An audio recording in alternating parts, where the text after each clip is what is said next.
Okay. Right. ఆ. So మిత్రులారా,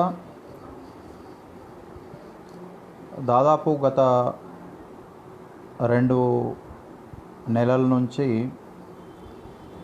ప్రపంచమంతా కూడా ఆ, కరోనాకు సంబంధించినటువంటి కరోనా ప్రభావం లోపల ఉండిపోయింది. దీని మూలంగా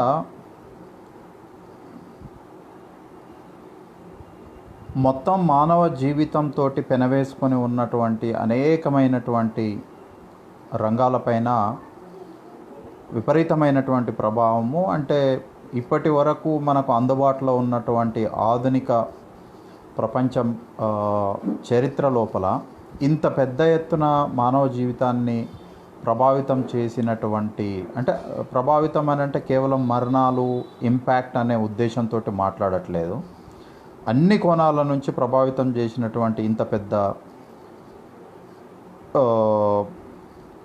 సందర్భము మనకు మోడర్న్ హిస్టరీ లోపల ఇంకెప్పుడు జరిగి ఉండలేదు. అయితే ఈరోజు నేను మాట్లాడదలుచుకున్నటువంటి విషయం ఏంటిది అని అంటే కరోనా సందర్భంలో, కరోనా మొదలవుతున్నప్పుడు, మొదలైన తర్వాత, లేదా ఇప్పుడు ఉన్నటువంటి పరిస్థితుల్ని ఒకసారి మీరు అర్థం చేసుకుంటే, నేను ఇప్పుడు మాట్లాడబోయేటటువంటి ఆర్టిఫిషియల్ ఇంటెలిజెన్సీ లేదా మొత్తంగా అనేక రకాలైనటువంటి కాన్స్పిరసీ థియరీస్ గురించి అర్థం చేసుకోవటానికి అవకాశం ఉంటుంది. సపోజు మీరు ఒకసారి చూడండి, ఫిబ్రవరి మాసం లోపల కూడా ఇండియాలో కరోనాకు సంబంధించినటువంటి భయం ఏమీ చాలా పెద్దగా లేదు. లేకపోగా మనకు ఒక 2 ఉదాహరణలు మన మిత్రులంతా ఫేస్బుక్ లోపల సర్కాస్టిక్గా పెడుతున్నటువంటిది ఏంటిది అని అంటే, 2 రాష్ట్రాలకు సంబంధించిన తెలుగు ముఖ్యమంత్రులు పారాసిటమాల్ వేసుకుంటే కోవిడ్ నుంచి రక్షించబడతాము అని మాట్లాడిర్రు. మళ్ళీ తర్వాత అది సీరియస్ అయిన తర్వాత వాళ్ళు ఎట్లా దాన్ని ఒక భయంకరమైనటువంటి భూతంలాగా చూపెడతా ఉన్నారు అనేటటువంటి విషయాల్ని 2 కంపారిజన్ చేస్తూ సోషల్ మీడియా నెట్వర్క్ లోపల చాలా పెద్ద ఎత్తున ప్రచారం జరిగింది. అంటే ఇక్కడ అర్థం చేసుకోండి, మొదట ప్రభుత్వాలు కరోనాకు సంబంధించి వారి దృష్టిలో ఉన్నటువంటి ఆలోచనలు ఏంటి, కొద్ది కాలం గడిచిపోయిన తర్వాత పారాసిటమాల్కు లొంగుతుంది అని అనుకున్నటువంటి ఒక మహమ్మారి ప్రపంచంలో ఎవరూ కూడా దాన్ని నిర్మూలించే, లొంగదీసేటటువంటి శక్తి లేదు అనేటటువంటి దశకు ప్రపంచమంతా వెళ్ళిపోయింది. కేవలం ఈ 2 రాష్ట్రాల ప్రభుత్వాలు మాత్రమే కాదు. కాకపోతే ఈ 2 రాష్ట్రాల ఉదాహరణలు మనకు చాలా దగ్గరగా, సులభంగా అర్థం చేసుకోవటానికి పనికొస్తాయి. ఆ తర్వాత ఇప్పుడు 4th రౌండ్ లాక్డౌన్ని ఇంప్లిమెంట్ చేసిన తర్వాత ప్రభుత్వాల యొక్క ప్రవర్తనలు ఎట్లా ఉన్నాయో అర్థం చేసుకోండి. అంటే దేశాన్ని కరోనా వైరస్ ముట్టడించడానికంటే లేదా మొదలవుతున్న సందర్భం లోపల ప్రభుత్వాల యొక్క ప్రవర్తన, తర్వాత 4th లాక్డౌన్ తర్వాత ప్రభుత్వాల యొక్క ప్రవర్తన, ఈ 2 సమయాలకు మధ్యకాలం లోపల ప్రభుత్వాలు ప్రవర్తించినటువంటి తీరుని అర్థం చేసుకుంటే, ఇప్పుడు చాలా సింపుల్గా కోవిడ్ గురించి మాట్లాడేస్తూ ఉన్నారు ప్రభుత్వాలు. ప్రభుత్వాధినేతలంతా కూడా తప్పదు, మనం దాంతో కలిసి జీవించాల్సిందే అని అన్నారు. ఇది మొదలు కావటానికంటే ముందు పారాసిటమాల్ వేసుకుంటే పోతుంది, ఇదేం పెద్ద విషయం ఏమి కాదు అని అన్నారు. కానీ ఈ రెండింటికి మధ్య విపరీతమైనటువంటి భయాందోళనలు సృష్టించేటటువంటి పరిస్థితి వచ్చింది. ఈ 2 సందర్భాలకు మధ్య సందర్భం లోపల ప్రపంచాన్ని మొత్తం కబలించేసింది. మనుషులు బతికి ఉండటం అనేటటువంటి అసాధ్యము. కొన్ని 100 కోట్ల మంది ప్రజలు చనిపోయేటటువంటి అవకాశం ఉంటుంది అనేటటువంటి ఒక భీకరమైనటువంటి భయాందోళనల్ని మనుషుల లోపల సృష్టించి అనేక రకాలైనటువంటి మానసిక ఆందోళనలకు కూడా కారణమయ్యారు. ఒక రకంగా చెప్పాలి అని అంటే కరోనాకు సంబంధించి ఒక రకమైనటువంటి మాస్ హిస్టీరియాని క్రియేట్ చేశారు. మీరు చూడండి, 1919 అంటే మొదటి ప్రపంచ యుద్ధం ఎండ్ అవుతున్న సందర్భం లోపల వచ్చినటువంటి స్పానిష్ ఫ్లూ కొన్ని కోట్ల మంది ప్రజల్ని హతమార్చింది. ఆ తర్వాత ఇంకా అంతకంటే అతి భయంకరమైనటువంటి మారణహోమం సంభవించబోతా ఉన్నది అనేటటువంటి ఒక మాస్ హిస్టీరియాని మనము రేపటికి బతుకుతామా లేదా అనేటటువంటి అనుమానం, మన ప్రియమైన వ్యక్తులతోటి కూడా మనం కలుసుకొని మాట్లాడుకునేటటువంటి అవకాశం లేనటువంటి ఒక భయానకమైనటువంటి మాస్ హిస్టీరియా సృష్టించబడ్డది. ఇందులో ఒక తమ్ముడు ముఖేష్ సామల ఒకప్పుడు నన్ను అన్న కలుద్దాం వీలవుతుందా అని అంటే నేనే చాలా క్లియర్గా చెప్పాను, వద్దులే ఎందుకు కలవటము అని. అంటే అతి భయానకమైనటువంటి ఒక వాతావరణం సృష్టించబడ్డది. అయితే ఇక్కడ నేను చెప్పదలుచుకున్నటువంటి విషయం ఏంటిది అని అంటే, కరోనా అనేటటువంటిది ఒక డిసీజు. ఈ డిసీజు మానవ నిర్మితమైందా లేదా ప్రకృతి సహజంగా వచ్చినటువంటి ఒక డిసీజా అనేటటువంటి చర్చ చాలా సీరియస్గా జరుగుతూ ఉంది. వాటి చుట్టూ అంతా కూడా అనేక రకాలైనటువంటి కుట్ర వాదనలు ఉన్నాయి. దీన్నే మనం కాన్స్పిరసీ అని అంటాము, కాన్స్పిరసీ థియరీస్ అని అంటాం.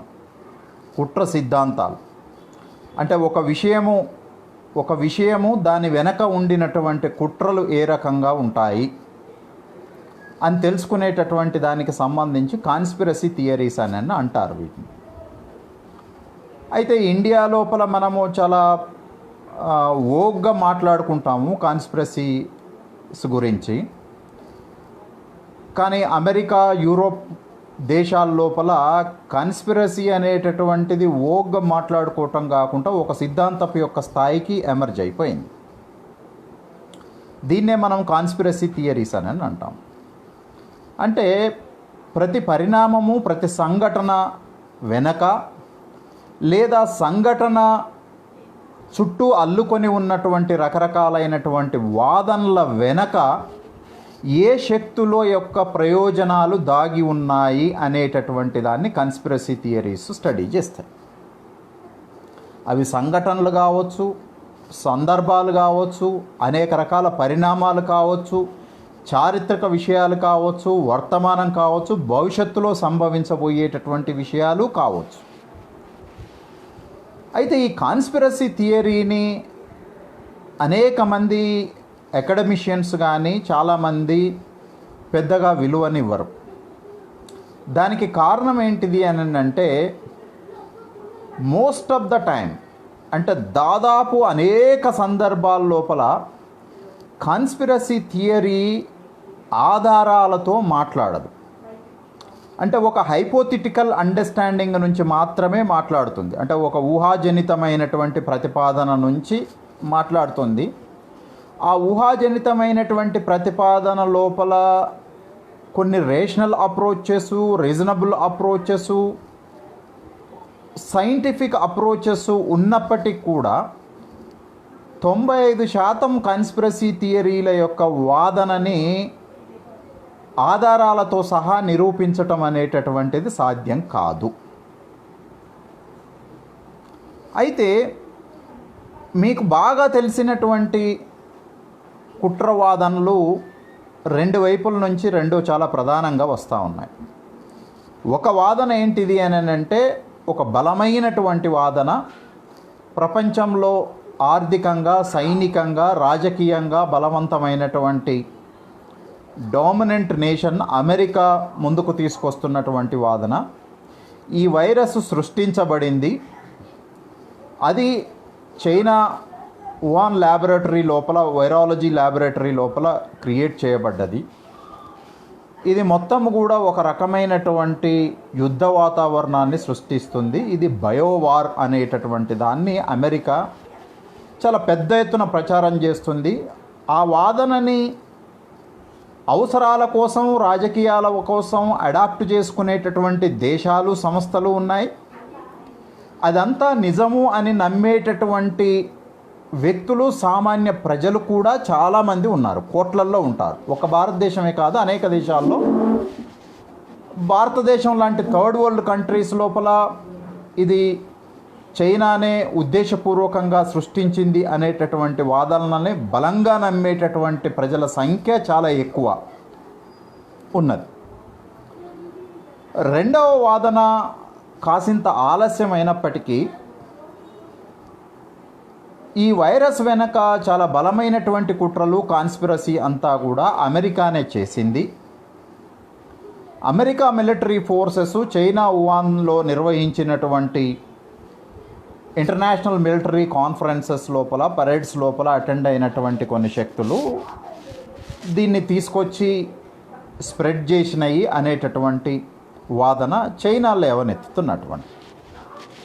అయితే ప్రపంచం లోపల దేశాలు మాత్రమే కాదు, సంస్థలు, వ్యక్తులు, కొద్దిమంది మేధావులు, మీడియా హౌజెస్ కూడా ఈ రెండు దేశాల మధ్యన విడిపోయి ఆ కుట్రవాదనలని అడాప్ట్ చేసుకుంటూ వాటిని ప్రచారం చేసేటటువంటి ప్రయత్నం కూడా చేస్తున్నాయి. కొంచెము సోషలిస్ట్ భక్తి లేదా సోషలిస్ట్ ఇన్ఫ్లుయెన్స్ ఉండబడినటువంటి వ్యక్తులు, అమెరికా గత చరిత్ర అంతా కూడా కుట్రలతోటి ఉన్నటువంటిదే కాబట్టి ఈ వైరస్ వెనక అమెరికా కుట్రలు ఉండటానికి ఆస్కారం ఉండవచ్చు అనేటటువంటి అభిప్రాయాలను వ్యక్తం చేస్తూ ఉన్నారు. హాలీవుడ్ సినిమా ఇండస్ట్రీ కంటాజియన్ లాంటి మూవీస్ని రూపొందించి చైనా ఎట్లా కుట్రలు చేసింది అనేటటువంటి ఒక మాస్ మీడియా ప్రచారం కూడా జరుగుతూ ఉన్నది. అయితే ఈ రెండు వాదనలు కూడా కేవలము కుట్ర సిద్ధాంతం నుంచి లేదా కుట్ర వాదనల నుంచి మాత్రమే వచ్చినటువంటి ఈ రెండు వాదనల వెనుక ఎటువంటి సైంటిఫిక్ ఎవిడెన్సెస్ అనేటటువంటి లేవు. అమెరికా ఎంత దుర్మార్గమైనటువంటిదైనా కరోనా వైరస్ సృష్టించినటువంటిది అమెరికానే అని చెప్పడానికి మన కాడ ఆధారాలు లేవు. గతంలో అమెరికా దుర్మార్గపు చరిత్ర ఎంత పెద్ద చిట్టా, ఎంత పెద్దగా ఉన్నప్పటికీ కూడా అమెరికానే ఈ దుర్మార్గానికి కారణం అని చెప్పడానికి మన దగ్గర ఎట్లాంటి ఎవిడెన్సెస్ లేవు.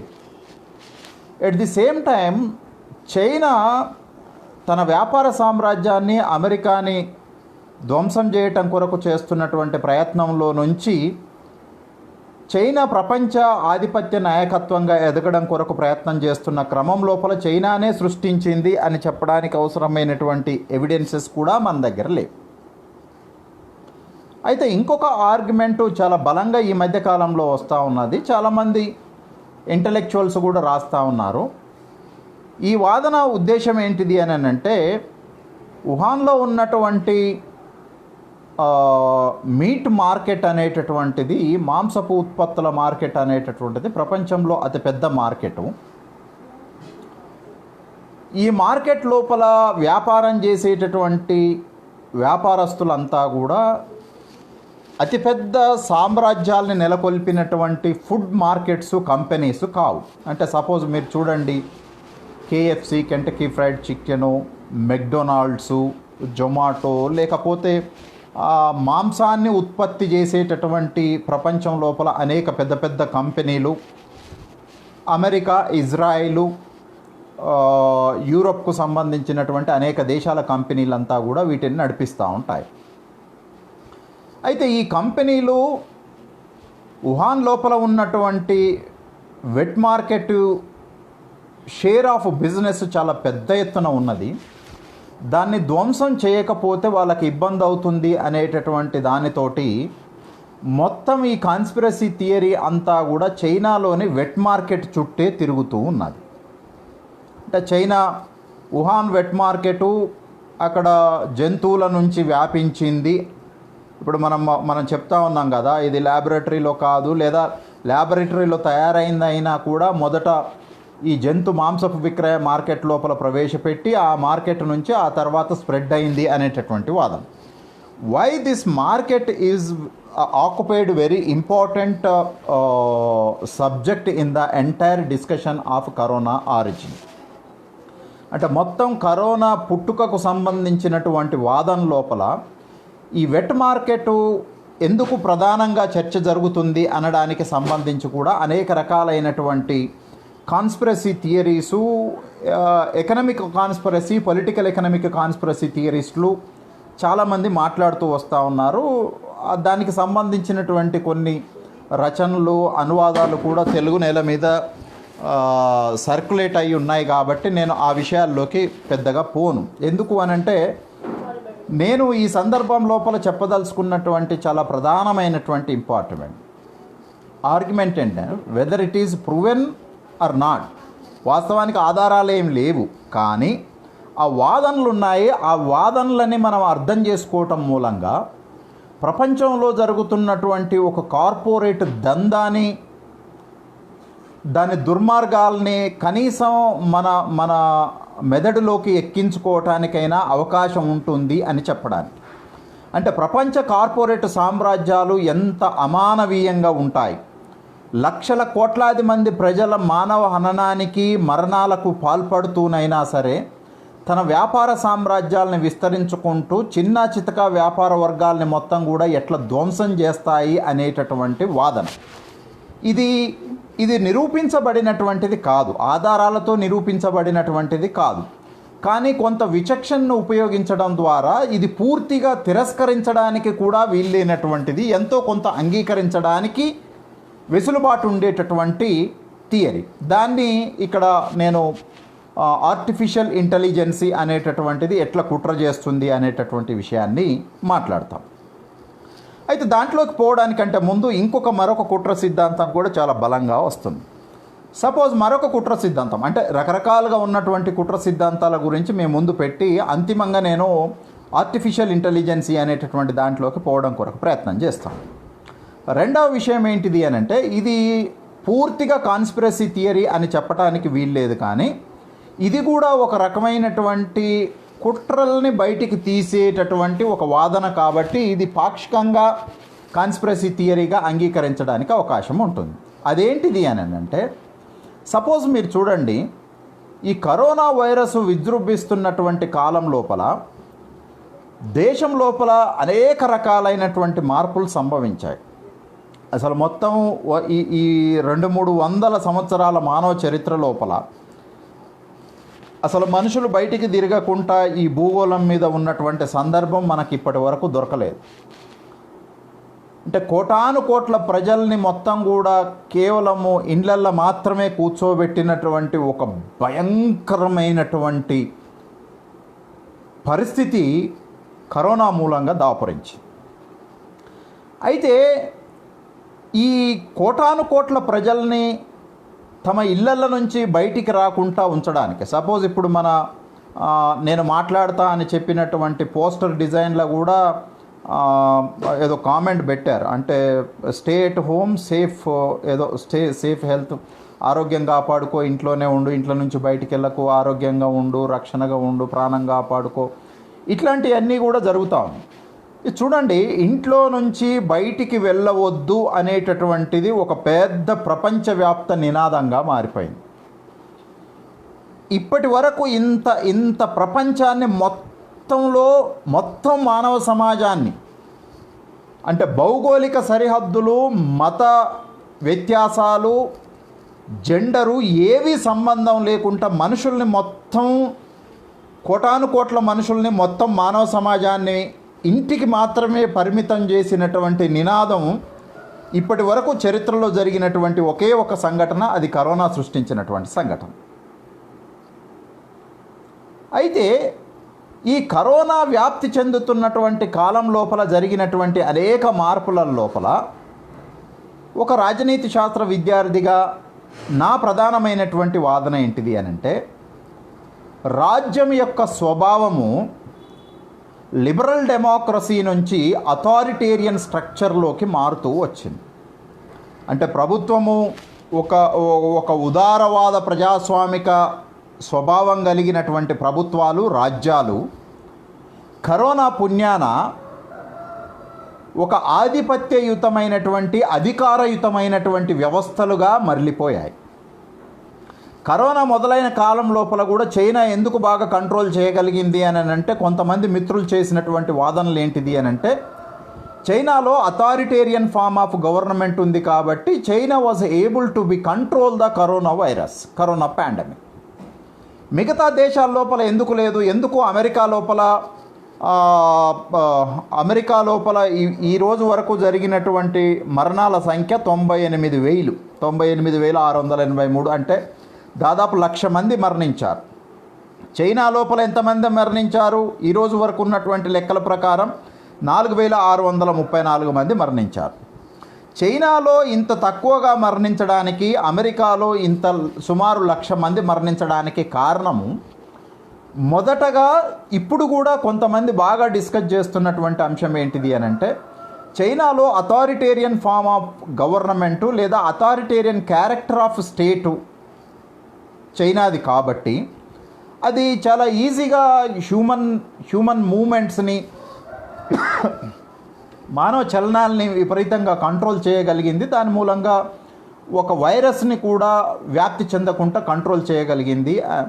అమెరికాలో ఎందుకు ఇంతమందిగా మరణించారు అని అంటే, అమెరికాలో స్వేచ్ఛ చాలా ఎక్కువ కాబట్టి ప్రజలు విపరీతంగా రోమింగ్ చేస్తూ ఉంటారు, తిరుగుతూ ఉంటారు కాబట్టి చనిపోయింది. అక్కడ అథారిటేరియన్ ఫార్మ్ ఆఫ్ గవర్నమెంట్ లేదు, ఒక లిబరల్ డెమోక్రసీ అనేటటువంటిది ఉన్నది కాబట్టి. అయితే ఇక్కడ నేను చెప్పదలుచుకున్నటువంటి విషయం ఏంటిది అని అంటే, లిబరల్ డెమోక్రసీ కరెక్టా, అథారిటేరియన్ ఫార్మ్ ఆఫ్ గవర్నమెంట్ కరెక్టా అనడం కంటే కూడా అమెరికా కూడా ఏం తక్కువ తినలేదు. ఉదార ప్రజాస్వామిక లక్షణాలు కలిగినటువంటి అమెరికా రాజ్యం కూడా కరోనా పుణ్యాన అథారిటేరియన్ ఫార్మ్ ఆఫ్ రాజ్యంగా మారడానికి కారణమైంది. ఒక రకంగా చెప్పాలి అని అంటే, అమెరికాలో కరోనా మూలంగా అధ్యక్షుడు చట్టసభలతోటి సంబంధం లేకుండా నిర్ణయాలు తీసుకోగలిగేటటువంటి ఆర్డినెన్స్ని తీసుకొని వచ్చారు. ఇంకా బాగా కొంత శ్రామిక వర్గాల నుంచి వచ్చినటువంటి వ్యక్తులు ఉంటే బాగా అర్థం చేసుకోగలిగినటువంటి సందర్భం ఏంటిది అని అంటే, కరోనా మూలంగా భారతదేశం లోపల యూనియన్ గవర్నమెంటు కార్మిక వర్గానికి ఉండినటువంటి అనేక రకాలైనటువంటి చట్టాలని సవరింపు చేసి లిబరలైజ్ చేసింది. చూడండి, వెనకకు తీసుకున్నప్పటికీ కూడా కార్మికులు 8 గంటలు మాత్రమే పనిచేయాలనేటటువంటి నిబంధన వర్తించదు, 12 గంటలు కూడా పనిచేయాల్సి వస్తుంది అని నన్ను ఈ నిబంధనని వెనక్కు తీసుకొని రద్దు చేసినప్పటికి కూడా ప్రభుత్వం పైన వచ్చినటువంటి ఒత్తిడి మూలంగా దాన్ని రద్దు చేసుకోవచ్చు కాక కానీ, దాని మద్దతు అంతా రేపటి నుంచి పారిశ్రామికవేత్తలకు, వ్యాపారస్తులకు, కార్మికుల్ని అతి ఎక్కువగా పీల్చి పిప్పి చేయడానికి అవసరమైనటువంటి ఒక మోరల్ సపోర్టునంతా ఇస్తుంది. చట్టం లేకపోవచ్చు కానీ అమలు, ప్రాక్టీస్ మాత్రము కార్మికుల్ని నియంత్రించేటటువంటి వ్యవస్థ మాత్రమే నడుస్తుంది. ఇంకా చాలా క్లియర్గా లోతుగా పోయి అతి దగ్గరి ఉదాహరణని మనం అర్థం చేసుకోవాలి అని అంటే, కరోనా నడుస్తున్నటువంటి కాలం లోపల మన మిత్రులు అనేక మంది బయటికి తిరగొద్దు, బయటికి తిరిగితే పోలీసులు కొట్టాలి, ఎంత సడన్గా శ్రామిక వర్గం లోపల, కింది వర్గాల లోపల కూడా ఒక రకమైనటువంటి ఐడియాలజికల్ చేంజెస్ వచ్చాయి అని అంటే, ఉన్న ఫలంగా పోలీసులంతా చాలా గొప్పవాళ్ళు, త్యాగాలు చేసేవాళ్ళుగా మారిపోతారు. పోలీస్ అంటే ఏంటిది? What police is? So police is a instrument in the hands of the state. రాజ్యం యొక్క చేతిలో పోలీస్ అనేటటువంటిది ఒక ఇన్స్ట్రుమెంట్. దానికి ఉండేటటువంటి సహజ స్వభావం, ఒక పోలీసు, 2 పోలీసులు, అక్కడక్కడ పోలీసులు ఏదన్నా కొంత మానవతా దృక్పథంతో ప్రవర్తించవచ్చు కానీ, పోలీస్ అనేటటువంటి ఇన్స్టిట్యూషన్కు, సిస్టమ్కు ఉండినటువంటి సహజ లక్షణం ఏంటిది అని అంటే ప్రజల్ని నియంత్రించడము, ప్రజలపైన బలప్రయోగాన్ని ఉపయోగించడము, ప్రజల్ని హింసాత్మకంగా నియంత్రించటము పోలీస్ వ్యవస్థ యొక్క సహజ లక్షణం. అయితే ప్రజలు, పౌర సమాజం అంతా కూడా కరోనా కాలం లోపల పోలీసులే కరోనాని నియంత్రించగలుగుతారు అనేటటువంటి ఒక తప్పుడు వాదనలన్నీ చాలా పెద్ద ఎత్తున ముందుకు తీసుకొని వచ్చారు. దీంతో అప్పటి వరకు పోలీసుల పట్ల ఒక నెగిటివ్ ఒపీనియన్ తోటి ఉండబడినటువంటి, పోలీసు వ్యవస్థ పట్ల నెగిటివ్ ఒపీనియన్ తోటి ఉండబడినటువంటి అనేక మంది వ్యక్తులు కూడా పోలీసులు చాలా త్యాగవంతమైనటువంటి వ్యక్తులు, పోలీసు అనేది త్యాగవంతమైనటువంటి జీవితము వ్యవస్థ అనేటటువంటి ఒక ప్రచారం చేశారు.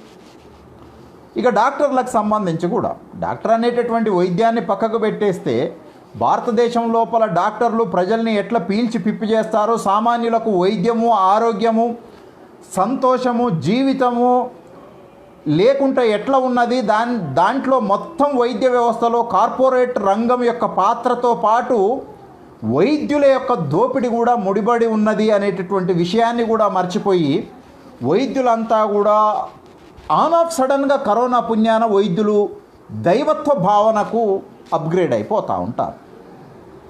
అంటే సమాజంలో దోపిడీ, నియంత్రణ, పీడనకు కారణమవుతున్నటువంటి రాజ్యంతో అంటకాగుతూ ఉన్నటువంటి పోలీసు వ్యవస్థ, పారిశ్రామికీకరణ, క్యాపిటలిజం, పెట్టుబడిదారి వర్గపు యొక్క ఉన్మాదాలు, తీవ్రమైనటువంటి దోపిడీలో భాగమైన గ్లోబలైజేషన్ టైం లోపల వైద్య రంగము, ఈ రెండు అంతా కూడా సడన్గా చాలా చాలా మానవీకరమైనటువంటి, అంటే ఈ రెండు రంగాలు ఒక మానవీకరమైనటువంటి ఒక ఫేస్ తోటి మనకు కనిపించేటటువంటి ఒక ప్రచారం జరిగింది.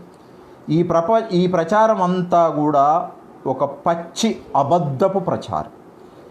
ఈ మొత్తం 21వ సెంచరీ లోపల, 20th సెంచరీ లోపల ఇంతకంటే దుర్మార్గమైనటువంటి అబద్ధపు ప్రచారం ఇంకెక్కడా లేదు.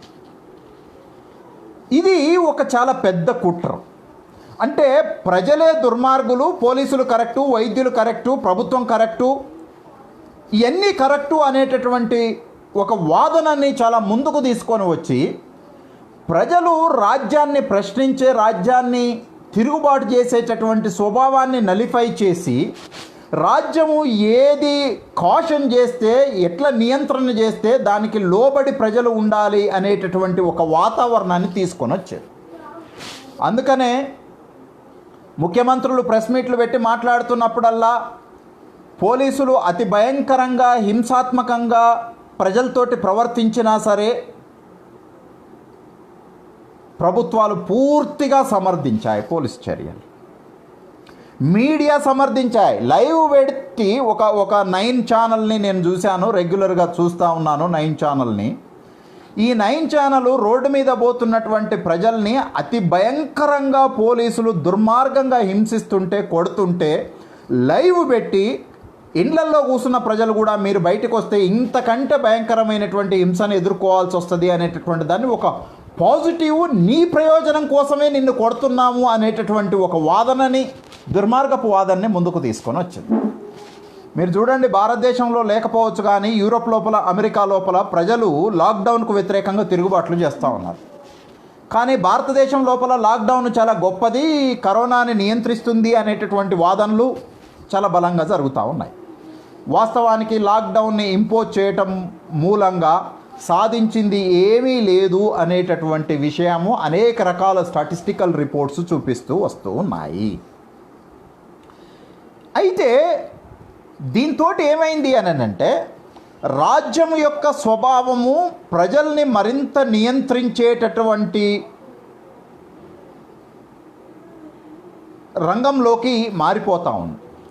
పోలీసు వ్యవస్థకు అత్యధికంగా అధికారాలు ఇవ్వటం, పోలీసులు కొడతారు, తంతరు, ఏదైనా చేస్తారు, చట్టాలు పనిచేయవు, రాజ్యాంగం పనిచేయదు అనేటటువంటి ఒక వాతావరణం తీసుకొచ్చారు. రాజ్యాంగాన్ని కూడా ప్రభుత్వాధినేతలే పరిహాసం చేశారు కోవిడ్, కరోనా సందర్భం లోపల. ఇది ఒక భారతదేశం లోపల మాత్రమే కాదు, ప్రపంచం లోపల అనేక దేశాల లోపల రాజ్యాంగాలకు అనేక రకాలైనటువంటి పరిమితులను విధించడమే కాకుండా రాజ్యాంగ ఉల్లంఘనలకు పాల్పడినటువంటి సందర్భం ప్రపంచవ్యాప్తంగా, సామూహికంగా అన్ని రకాల వ్యవస్థల్ని ఒక అథారిటేరియను, ఒక డిక్టటోరియల్ ఫామ్ ఆఫ్ గవర్నర్, అంటే పూర్తిగా ఇది పూర్తిగా డిక్టటోరియల్ ఫామ్గా మారకపోయినప్పటికీ కూడా ప్రభుత్వాలు ప్రజల్ని నియంత్రించేటటువంటి సర్వాధికారాలు కలిగి ఉండవచ్చు అనేటటువంటి ఒక వాదన చాలా బలంగా వచ్చింది. ఇది ఒక కుట్ర. ఈ రాష్ట్ర ప్రభుత్వం, ఈ దేశ ప్రభుత్వం, ప్రపంచంలోని అనేక దేశాల లోపల ప్రభుత్వాలు కరోనా పుణ్యాన సర్వ హక్కుల్ని తమ ఆధీనంలోకి తీసుకొని ప్రజల్ని, సంస్థల్ని తమ ఇష్టం వచ్చినట్టుగా నియంత్రించేటటువంటి ఒక వ్యవస్థ ఏర్పాటైంది. ఇది చాలా ప్రమాదం. This is very dangerous to the democratic existence of democracy.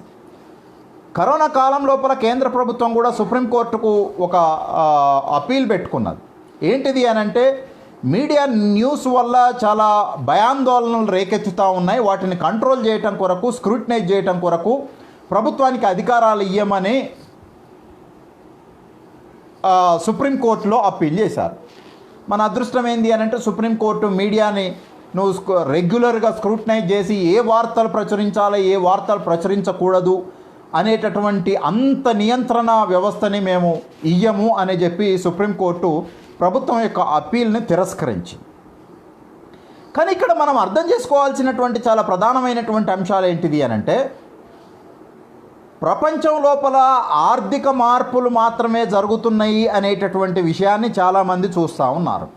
కానీ ప్రపంచం లోపల స్వేచ్ఛకు నిలయాలైనటువంటి అనేక రకాల సంస్థలు, వ్యక్తి స్వేచ్ఛ, వ్యక్తి స్వాతంత్రము, freedom of speech, freedom of expression అనేటటువంటిది అతిపెద్ద ప్రమాదం లోపల పడ్డాది.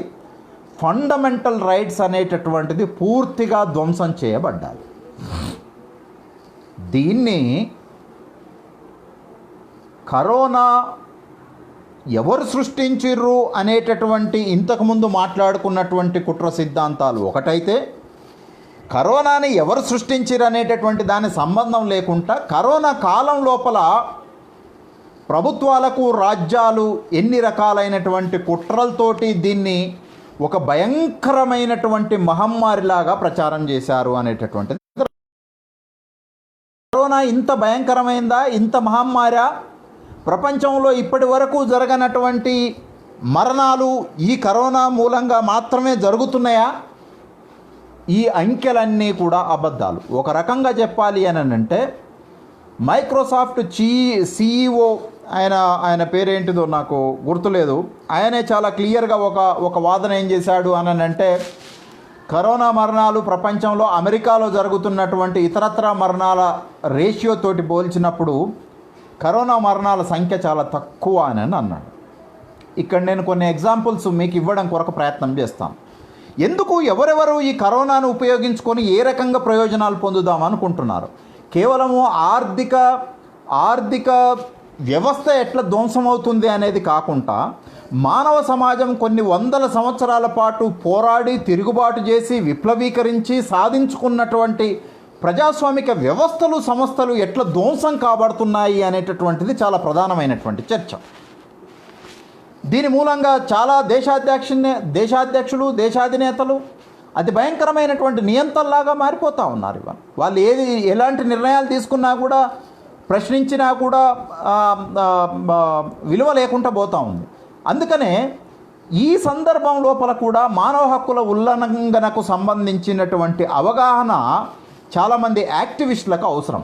కరోనా కాలం లోపల మానవ హక్కులు రాజ్యాల చేత, ప్రభుత్వాల చేత, పోలీస్ వ్యవస్థ చేత, మిలిటరీ వ్యవస్థ చేత, మీడియా చేత ఎట్లా ఉల్లంఘనలకు గురిగాబడతా ఉన్నాయి అనేటటువంటి అధ్యయనం చాలా ప్రధానమైనటువంటిది.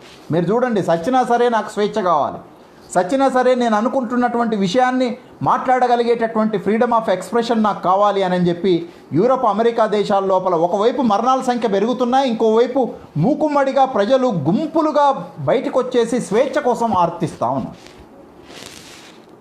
అందుకనే మీరు చూడండి, మెనుగురు పువ్వు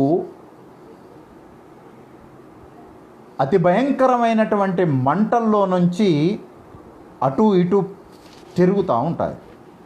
మెనుగురు పువ్వు మంటల్లో నుంచి ప్రవేశం చేస్తూ ఉంటుంది. ఆ ఆనంద వర్ణనాతీతం. తన చర్మం, తన జీవితమే దహించకపోయినప్పటికీ కూడా ఆ మెనుగురు పువ్వు దాంట్లో నుంచి పొందేటటువంటి ఆనందం, స్వేచ్ఛ చాలా ఇంపార్టెంట్. అయితే మానవ సమాజం లోపల కూడా స్వేచ్ఛని పూర్తిగా లేదా స్వేచ్ఛని ఒక మేరకు అనుభవించినటువంటి సమాజాల లోపల ప్రజలు బాగా అర్థం చేసుకున్నటువంటి విషయం. అంటే వాళ్ళందరూ సరి అయింది అని చెప్పటం నా ఉద్దేశం కాదు, కానీ వాళ్ళు బాగా అర్థం చేసుకున్నటువంటి విషయం ఏంటిది అని అంటే, ప్రజల శ్రేయస్సు కోసమే ఇన్ని నియంత్రణలకు పాల్పడుతున్నాము అనేటటువంటి ప్రభుత్వాల యొక్క కుట్రల్ని అభివృద్ధి చెందినటువంటి సమాజాల లోపల ప్రజలు బాగా గుర్తించగలిగారు.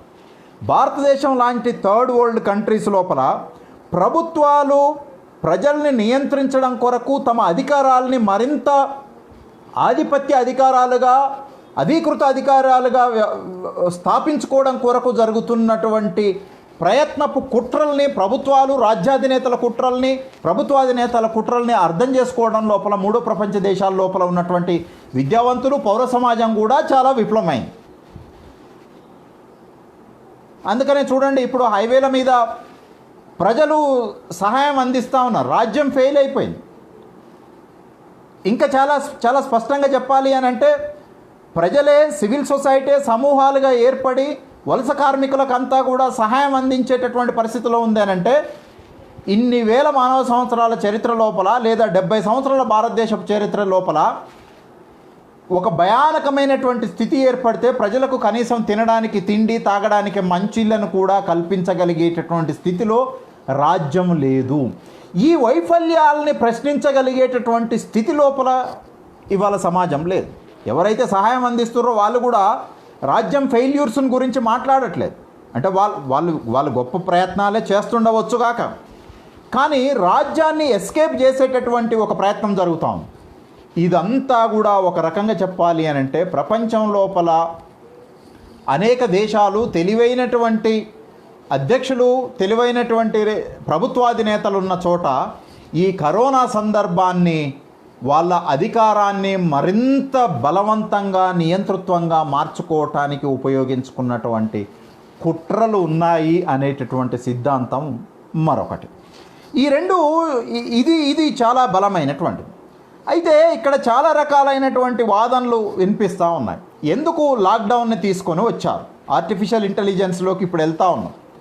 ఆర్టిఫిషియల్ ఇంటెలిజెన్సీ అని అంటే ఏం లేదు, అంటే మానవుడు చేయగలిగేటటువంటి అన్ని రకాలైనటువంటి చర్యల్ని యంత్రం ద్వారా జరిపించటం, మెషిన్ ద్వారా జరిపించటం, ఆ మెషిన్ ద్వారా జరిపించేటటువంటి ఒక టెక్నాలజీ. ఈ ఆర్టిఫిషియల్ ఇంటెలిజెన్స్ లోపల అనేక రకాలైనటువంటి వివిధ రకాల పరిణామాలు ఉన్నాయి. అంటే మెషిన్ చేసేటటువంటి ప్రతి పనిని ఇవాళ మనం ఆర్టిఫిషియల్ ఇంటెలిజెన్సీ అనలేము. ఒకనాడు అన్నాము, ఇవాళ మెషిన్ చేసేటటువంటి ప్రతి పనిని మనం ఆర్టిఫిషియల్ ఇంటెలిజెన్సీ అనడానికి వీలు కాదు. కానీ ఆర్టిఫిషియల్ ఇంటెలిజెన్సీ అనేటటువంటిది రెండు రకాలు. ఒకటి మిషన్ ఫామ్ లోపల నడుస్తూ ఉంది, ఇంకోటి రోబోటిక్ ఫామ్ లోపల నడుస్తూ ఉంది. రోబోటిక్ ఫామ్ అనేటటువంటిది ఇంకా అంత పెద్ద ఎత్తునగా ఒక విప్లవాత్మక దశ లోపల జరుగుతున్నటువంటిది కాదు. కాకపోతే మిషన్ టెక్నాలజీ అనేటటువంటిది చాలా అడ్వాన్స్డ్గా నడుస్తున్నటువంటి సందర్భం. అంటే మనిషి చేసేటటువంటి అనేక చర్యల్ని మనిషి ఊహాత్మక శక్తితోటే, మనిషి కెపాసిటీతోటే యంత్రాలు చేసేటటువంటి పనిని మనం ఆర్టిఫిషియల్ ఇంటెలిజెన్స్ స్టడీస్ అంటాము, లేదా టెక్నాలజీ అంటాము.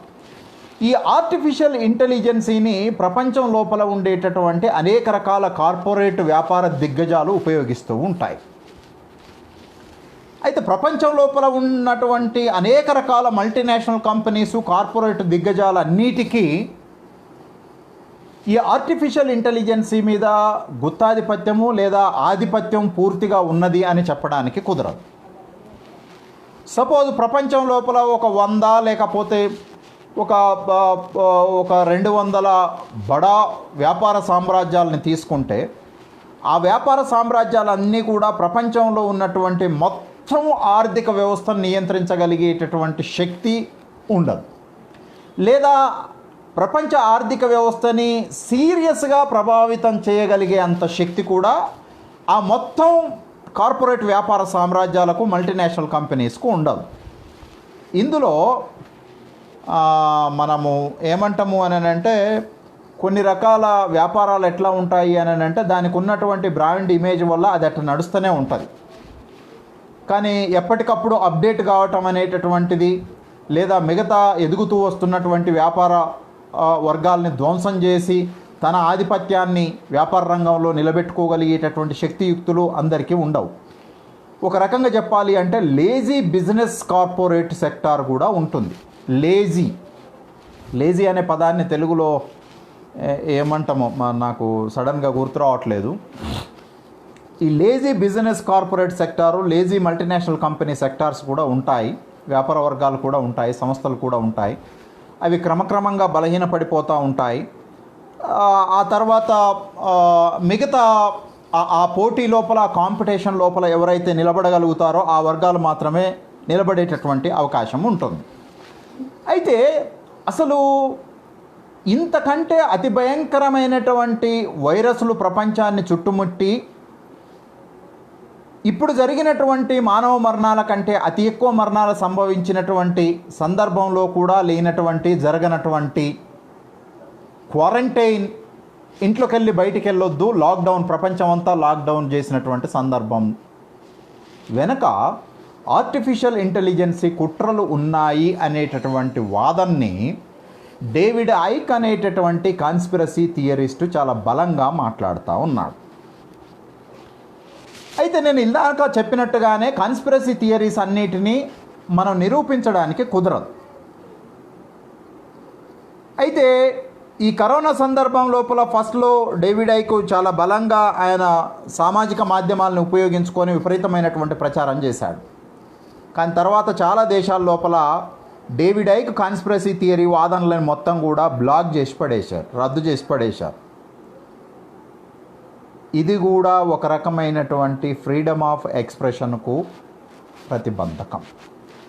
అందులో వాస్తవం ఉన్నప్పటికీ లేకపోయినప్పటికీ నేను ఊహిస్తున్నటువంటి ఒక అభిప్రాయాన్ని, ఒక అవగాహాన్ని, ఒక అంచనాన్ని, ఒక హైపోథీసిస్ని నేను నలుగురితో షేర్ చేసుకునేటటువంటి ఒక అవకాశము, నలుగురు నా అభిప్రాయం పట్ల ఏకీభవించే నా అభిప్రాయాన్ని విమర్శించేటటువంటి, దాన్ని నియంత్రించేటటువంటి ఒక ఫ్రీడమ్ ఆఫ్ ఎక్స్ప్రెషన్కు ఒక ప్రతిబంధకమైనటువంటి ఒక వాతావరణం ఏర్పడింది. అందులో భాగంగా డేవిడ్ ఐక్ ఆర్గ్యుమెంట్స్ అన్నీ కూడా ఇప్పుడు ప్రపంచం లోపల నిలుపుదలకు కారణమైపోయాయి. ఒక డేవిడ్ ఐక్ మాత్రమే కాదు, అనేక మంది, అంటే వాళ్ళు థియరీస్లు, సిద్ధాంతకర్తలు కాకపోయినప్పటికీ కూడా నేను ఇందాక చెప్పినటువంటి మైక్రోసాఫ్ట్ CEO కూడా చేస్తున్నటువంటి వాదనలు ఏంటిది అని అంటే, అమెరికా లోపల ఈ H1N1 అనేటటువంటి వైరస్, దీన్ని ఏమో వైరస్ అన్నాము, ఏదో వైరస్, నాకు H1N1 అనే సాంకేతిక నామం ఇది. ఈ H1N1 అనేటటువంటి వైరసు 2009 నుంచి చాలా విజృంభిస్తూ వచ్చింది. ఇది విజృంభించినటువంటి కాలం నుంచి ప్రపంచం లోపల జరిగినటువంటి మరణాలకు సంబంధించినటువంటి ఇన్ఫర్మేషను ఒకటి మన దగ్గర ఉన్నది. దీనికి సంబంధించి నేను ఇండియా క్యాలిక్యులేషన్ ఇక్కడ చెప్తాను. 2017 లోపల స్వైన్ ఫ్లూ H1N1 అంటే స్వైన్ ఫ్లూ, ఈ 2017 లోపల భారతదేశం లోపల 38,811 మందికి ఇది సోకింది. అప్పుడు చనిపోయినటువంటి ప్రజల సంఖ్య 2,270. చూడండి, అంటే సుమారు 40,000 మందికి సోకితేనే 2,200 మంది చనిపోయారు. ఇప్పుడు 1,50,000 మంది ప్రజలకు సోకినా కూడా భారతదేశం లోపల చనిపోయినటువంటి వారి సంఖ్య 4,634 మాత్రమే. ఇండియాలో చనిపోయింది 3,868 మంది మాత్రమే. 2018 లోపల స్వైన్ ఫ్లూ భారతదేశం లోపల 15,266 మందికి, ఇది నేను చెప్తున్నటువంటిది కాదు, national centre for disease control ఇచ్చినటువంటి ఇన్ఫర్మేషన్ లెక్కలు. 2018 లోపల 15,266 మందికి సోకితే దీంట్లో మరణించినటువంటి వారు 1,128. 2019 లోపల 28,700 మందికి సోకింది, 1,218 మంది చనిపోయారు. 2020 ఫిబ్రవరి 23 వరకు ఉన్నటువంటి లెక్కల ప్రకారం 1,132 మందికి సోకింది, 18 మంది మరణించారు. ఇది స్వైన్ ఫ్లూ వల్ల భారతదేశం లోపల జరిగినటువంటి మరణాల సంఖ్య. ఇక ఇంకొక విషయానికి మనం వద్దాం. స్పానిష్ ఫ్లూ 2019 లోపల జరిగినటువంటి సందర్భం లోపల ప్రపంచవ్యాప్తంగా 5 కోట్ల మంది చనిపోయారు. ఈ H1N1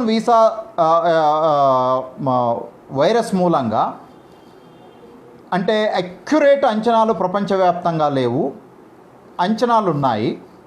అది ఏం చెప్తా ఉన్నది, అంచనాల లెక్క ఏంటిది అని అంటే, 2 లక్షల నుంచి 5,75,000 మంది ప్రపంచవ్యాప్తంగా మరణించారు అనేటటువంటి లెక్కలు చెప్తుంది. అంటే ఇప్పటి వరకు కూడా కరోనా వైరస్ మరణాల సంఖ్య 5,75,000గా ప్రపంచం లోపల లేదు. ఎన్ని మరణాలు జరిగినాయి ఈ రోజు వరకు జరిగినటువంటి మరణాల సంఖ్య ఎంత అని అంటే 3,48,982 మరణాలు జరిగాయి. అంటే H1N1 ఎఫెక్ట్ తోటి ఇంతమంది మరణించినప్పటికీ కూడా దీనికి సంబంధించినటువంటి విషయము చాలా ప్రమాదకరమైనటువంటి దానిగా ప్రచారం కావించబడలేదు. కానీ కరోనా వైరస్ మాత్రమే చాలా ప్రమాదకరమైనటువంటిది అనేటటువంటి ప్రచారం చేస్తాము. దీనికి సంబంధించి H1N1కు సంబంధించి మీకు ఇల్లానక నేను చెప్పినటువంటి ఇండియా లోపల 2,035 మంది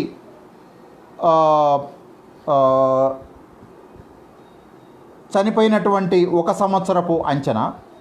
2015 లోపల ఈ స్వైన్ ఫ్లూ ద్వారా భారతదేశం లోపల మరణించినటువంటి వాళ్ళ సంఖ్య మనకు ఇక్కడ ఉన్నది.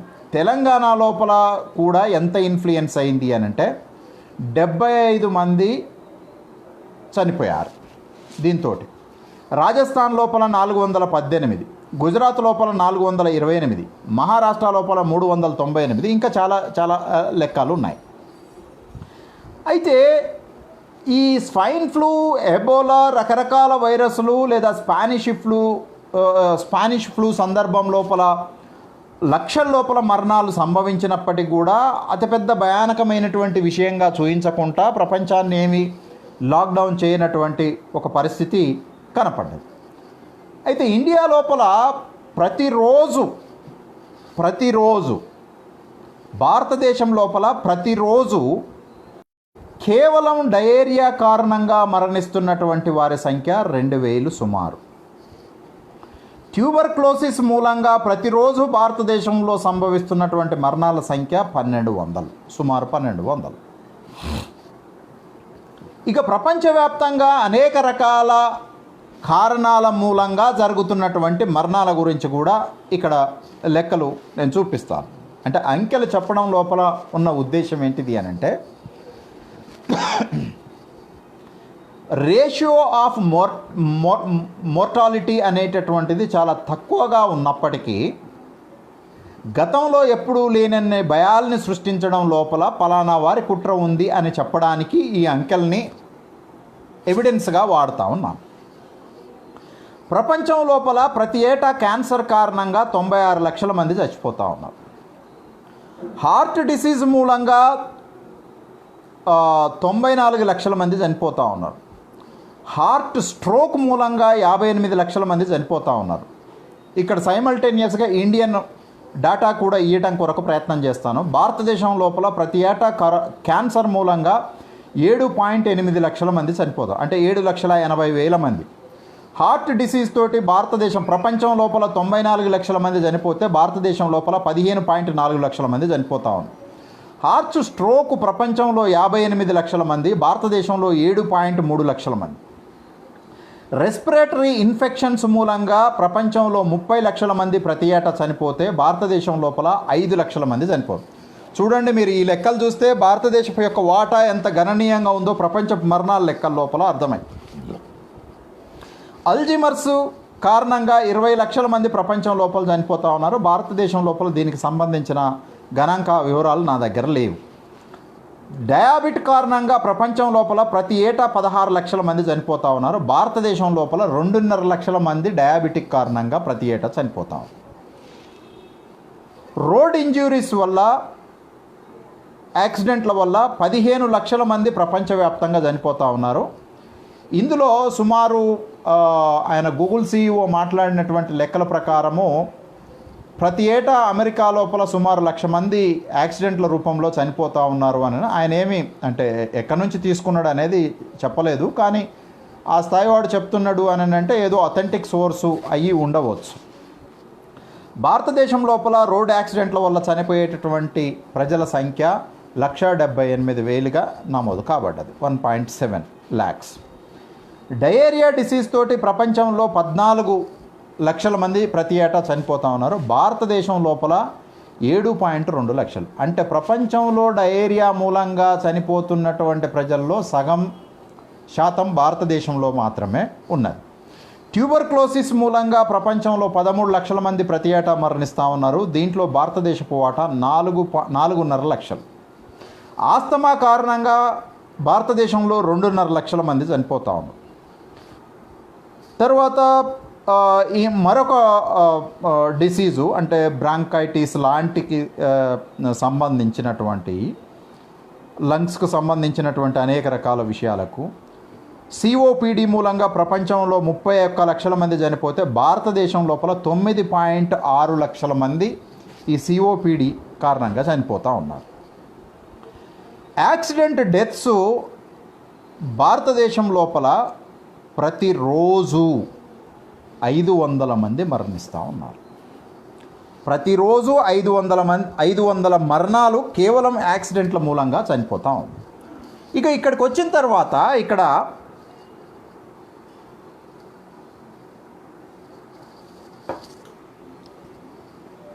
ఈ క్షణం వరకు అందుబాటులో ఉన్నటువంటి కరోనా మరణాల లెక్కలు. ప్రపంచం మొత్తంలో 54 లక్షల మందికి ఎఫెక్ట్ అయింది, సుమారు 200 దేశాలు. అసలు మరణాలు లేనటువంటి దేశాల సంఖ్య కూడా ఉన్నది, కానీ ఇప్పుడు అదంతా ఉపయోగం లేదు అని అనుకుంటా ఉన్నాను. పాపులేషన్ పర్సంటేజు ఎక్కువ కనుక మరణాల పర్సంటేజు కూడా ఇండియాలో ఎక్కువ. ఓకే, సో ఇక్కడ 54 లక్షల మంది ప్రపంచవ్యాప్తంగా ఇప్పుడు కరోనా ఎఫెక్ట్ జరిగినటువంటి వాళ్ళు ఉంటే, దీంట్లో ఇప్పటి వరకు మరణించినటువంటి వాళ్ళు 33,48,000. ఇందులో అతి ఎక్కువ మరణాలు సంభవించినటువంటి దేశము అమెరికా. అసలు మరణాలు లేనటువంటి దేశాల సంఖ్య కూడా ఉన్నది. దీంట్లో ఆసియా ఖండంలో ఉన్నటువంటి చిన్న దేశాలు ఉన్నాయి. తర్వాత ఆఫ్రికా ఖండం లోపల ఉన్నటువంటి అనేక దేశాల లోపల కూడా మరణాలు అసలు సంభవించినటువంటి సుమారు 10-20 కంట్రీస్ వరకు ఉన్నాయి. సింగిల్ డిజిట్ వరకు ఉన్నటువంటి దేశాలు దాదాపు 10-20 వరకు ఉన్నాయి. డబుల్ డిజిట్లో ఉన్నాయి, ట్రిపుల్ డిజిట్లో ఇంకా ఈ దాటినటువంటి సంఖ్య కూడా మనకు ఉన్నది. ఈ పక్కనే ఉన్నటువంటి హాంకాంగ్ లోపల కూడా, చైనా పక్కనే ఉన్నటువంటి హాంకాంగ్లో కూడా ఇది ట్రిపుల్ డిజిట్ని దాటినటువంటి పరిస్థితి ఏమీ లేదు. చైనా లోపల 82,974 ఎఫెక్ట్లు జరిగితే 4,634 ఈ రోజు వరకు జరిగినటువంటి మరణాల సంఖ్య.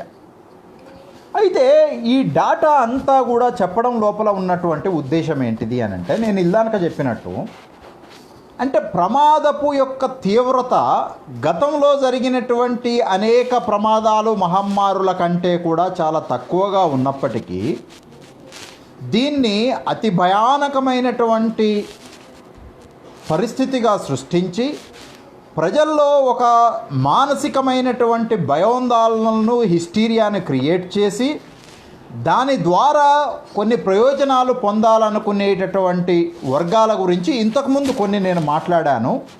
ఇప్పుడు మాట్లాడుతున్నటువంటిది ఏంటిది అని అంటే ఆర్టిఫిషియల్ ఇంటెలిజెన్స్.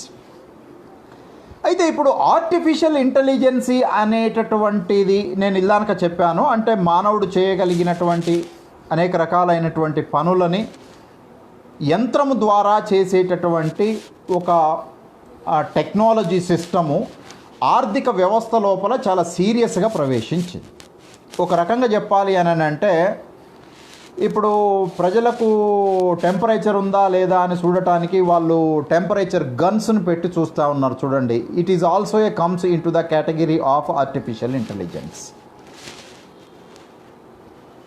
అయితే ఇప్పుడు మనము మాట్లాడుకోబోయేటటువంటి కాన్స్పిరసీ అంటే ఈ భయాన్ని అంతా సృష్టించినటువంటి ఒక వర్గం ఉంటుంది అనేటటువంటి ఆర్గ్యుమెంట్స్ నడుస్తాం. ఈ వర్గము మొత్తం ప్రపంచ జనాభాలో శాతం గురించి మాట్లాడట్లేదు. ప్రపంచపు వ్యాపార దిగ్గజాలు మొత్తం లోపల వాళ్ళ శాతం 1% 1% of the big business tycoons of this world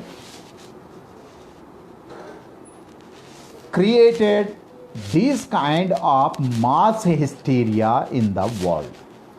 ప్రపంచం లోపల ఈ భయాల్ని సృష్టించి ప్రజల్ని బయటికి రాకుండా ఇది ముట్టుకోవద్దు, అది ముట్టుకోవద్దు, ఎక్కడికి వెళ్ళొద్దు, రోడ్ల మీద మీరు ఏమి తినొద్దు, ఏమి చేయొద్దు అనేటటువంటి దాన్ని మొత్తం కూడా సృష్టించినటువంటిది, ఈ మాస్ హిస్టీరియాని ప్రచారం చేసినటువంటిది ఆర్టిఫిషియల్ ఇంటెలిజెన్సీ లోపల ఏ వర్గాలకైతే ఎక్కువ కంట్రోలింగ్ ఉందో, ఏ వర్గాలైతే ఆర్టిఫిషియల్ ఇంటెలిజెన్సీ బిజినెస్ని, ఎకానమీని తమ గుప్పిట్లో పెట్టుకున్నారో ఆ వర్గాలే ఈ దుష్ప్రచారాలని, ఈ దుర్మార్గపు ప్రచారాలని రేకెత్తించిర్రు అనేటటువంటి అభిప్రాయం ఉన్నది.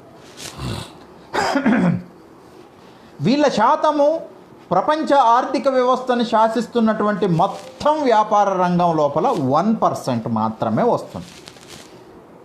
దీన్ని ఇంగ్లీష్లో ఏమంటారు అంటే 1%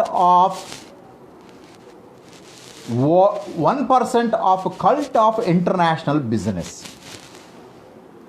ప్రపంచ ఆర్థిక వ్యవస్థని శాసించేటటువంటి 1% కల్ట్, 1% వర్గం. ఈ 1% వర్గము మిగతా వర్గాలకు కూడా ఈ ఆర్టిఫిషియల్ ఇంటెలిజెన్సీ టెక్నాలజీని ఉపయోగించేటటువంటి ఆర్థిక వ్యాపారాలు ఉన్నప్పటికీ ఈ 1% అనేటటువంటి వర్గము చాలా చురుకైనటువంటిది, నియంత్రించగలిగేటటువంటిది, చాలా బలంగా మిగతా వ్యాపార వర్గాలని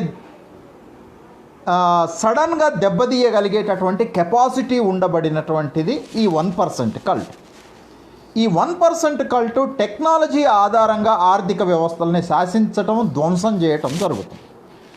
అంటే మనం చాలా మాట్లాడుకుంటాం, రాజకీయాలు తోటి ఆర్థిక వ్యవస్థల్ని శాసించటం, సైన్యంతో ఆర్థిక వ్యవస్థల్ని శాసించటం, ఇవన్నీ ఒక రకమైతే టెక్నాలజీ ద్వారా, టెక్నాలజీలో పర్టికులర్గా ఆర్టిఫిషియల్ ఇంటెలిజెన్సీని వాడటం ద్వారా ఆర్థిక వ్యవస్థల్ని శాసించటం, మిగతా ఆర్థిక వ్యవస్థల లోపల లేజీగా ఉండేటటువంటి అంతర్జాతీయ వ్యాపార వర్గాల్ని, జాతీయ వ్యాపార వర్గాల్ని, సామాన్య వ్యాపార వర్గాల్ని, ఆ వ్యాపారాలని మొత్తం కూడా ధ్వంసం చేయటం. మొత్తంగా అంటే అసలు పూర్తిగా ధ్వంసం చేయటం అనేటటువంటిది ఎవరి వల్ల సాధ్యం కాదు. కానీ తన వ్యాపారాన్ని గణనీయమైనటువంటి స్థాయి లోపల పెంచుకోవడం కొరకు మిగతా ఉనికిలో ఉన్నటువంటి ఆర్థిక వ్యవస్థల్ని ధ్వంసం చేయటం అనేటటువంటిది ఒక స్ట్రాటజీ. ఇది ఒక ఎత్తుగడ. ఈ ఎత్తుగడ ద్వారా మాత్రమే ఈ 1% కల్ట్ అనేటటువంటిది తన వ్యాపార సామ్రాజ్యాలని మరింత విస్తరించుకోగలుగుతుంది అనేటటువంటి వాదన చాలా బలమైనది. ఎవరు వస్తారు ఈ రంగంలోకి? ఈ 1% కల్ట్ లోపల, ప్రపంచం లోపల ఎవరున్నారు అని అన్నప్పుడు చాలా బలంగా వినిపిస్తున్నటువంటి వాదన ఏంటిది అని అంటే అమెజాన్ కంపెనీ అనేటటువంటిది చాలా బలమైనటువంటిది. దీని వ్యాపారం ఎంత, మొత్తం ప్రపంచంలో దీని వ్యాపారం ఎంత అనడం కంటే కూడా అమెజాన్ కంపెనీ ఆవిర్భావం తర్వాత, అది ప్రపంచంలో వివిధ దేశాల్లోకి విస్తరించిన తర్వాత, ఈ గత 4-5 సంవత్సరాల నుంచి అమెజాన్ కంపెనీ ఆర్థిక వ్యవస్థ, ఆర్థిక వ్యాపారం అనేటటువంటిది విపరీతంగా విస్తరించడమే కాకుండా ఆయా దేశాల లోపల ఉన్నటువంటి దిగ్గజ వ్యాపారాల్ని కూడా తన కంట్రోల్లోకి తెచ్చుకునేటటువంటి ఒక ప్రయత్నం చేస్తూ ఉంది. ఒక రకంగా చెప్పాలి అని అంటే, ఇప్పుడు మనకు బాగా తెలిసినటువంటి మధ్యతరగతి ప్రజలకు ఒక అంటే వస్తువులు కొనుక్కునేటటువంటి మార్కెట్ మాత్రమే కాకుండా ఒక రకమైనటువంటి షాపింగ్ హ్యాపీనెస్ని కల్పించినటువంటిది మొట్టమొదట ఒక 20 ఏళ్ల క్రితం, 10 ఏళ్ల క్రితం బిగ్ బజార్ ఇండియాలో. ఈ బిగ్ బజార్ని ఇప్పుడు అమెజాన్ మొత్తం కూడా కైవసం చేసుకున్నారు. ఇట్లా భారతదేశం లోపల ఉండినటువంటి అనేక రకాలైనటువంటి మాల్స్ని, అతిపెద్ద వ్యాపారాలని మొత్తం కూడా అవి కైవసం చేసుకున్నాయి. అందుకే మనకు గతం లోపల ఈ షాపింగ్ మాల్స్ అనేటటువంటిది సాధారణ వ్యాపారాలని ఎట్లా దెబ్బతీస్తుంది అనేటటువంటి విషయాల్ని మాత్రమే మనం చదివినాం. కానీ ఈ బడా దేశీయ వ్యాపార వర్గాల్ని కూడా దెబ్బతీసేటటువంటి సామ్రాజ్యవాద 1% కల్ట్ ఎట్లా ఉంటుంది అనేటటువంటిది ఈ కాన్స్పిరసీ థియరీ తోటి బయటపడుతుంది. ఈ రకంగా ప్రపంచం లోపల Amazon is the one best example.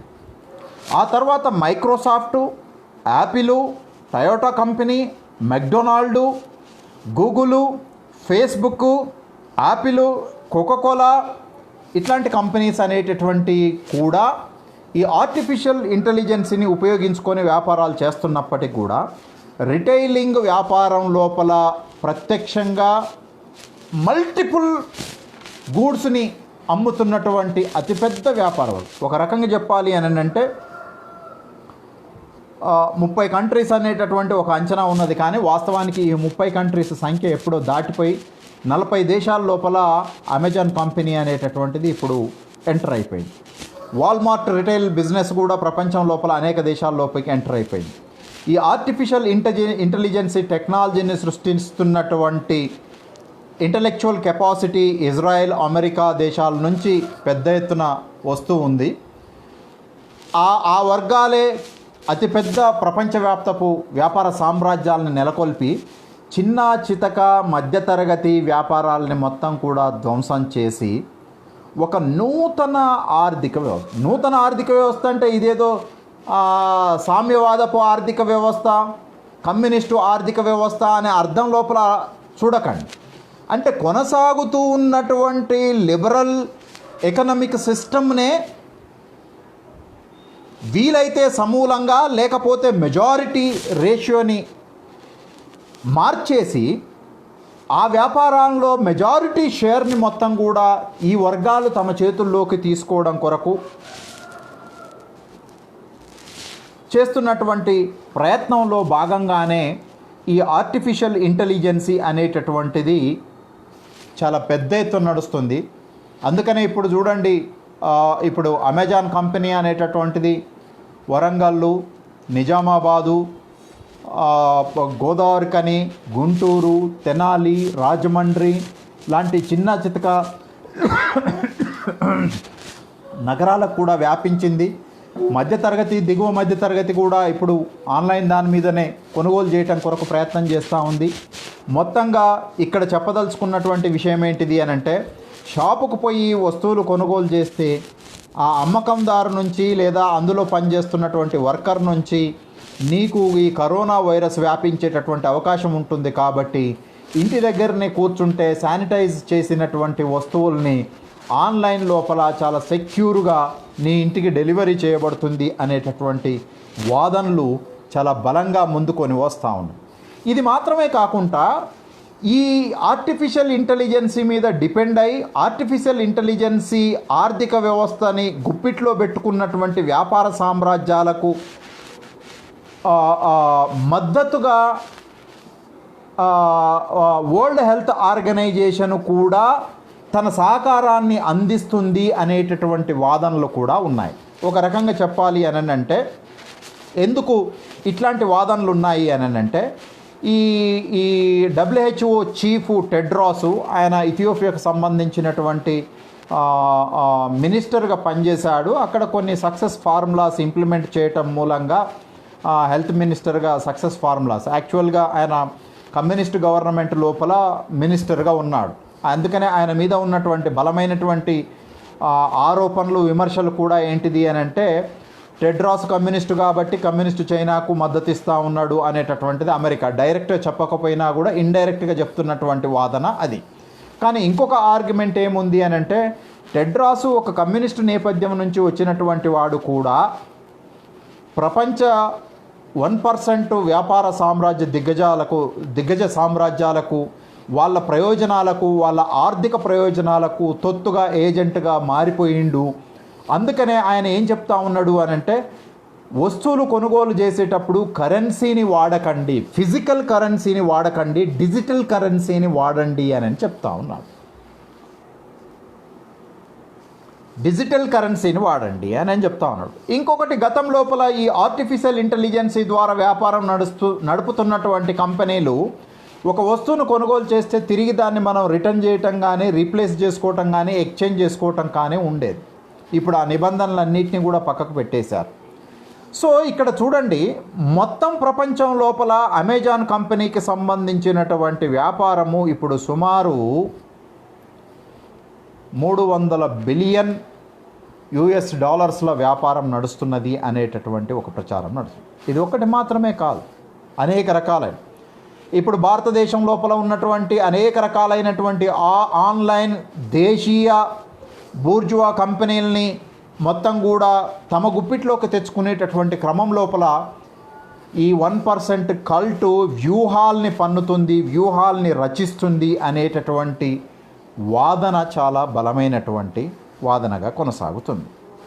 దీని మూలంగానే అంటే నేను ముందే చెప్పినాను already, whether it is right or wrong there are no evidence to prove it. Conspiracy theory, కుట్ర సిద్ధాంతం వాస్తవమా కాదా అనేటటువంటి దాన్ని ప్రూవ్ చేయడానికి ఆధారాలు ఏమీ ఉండవు.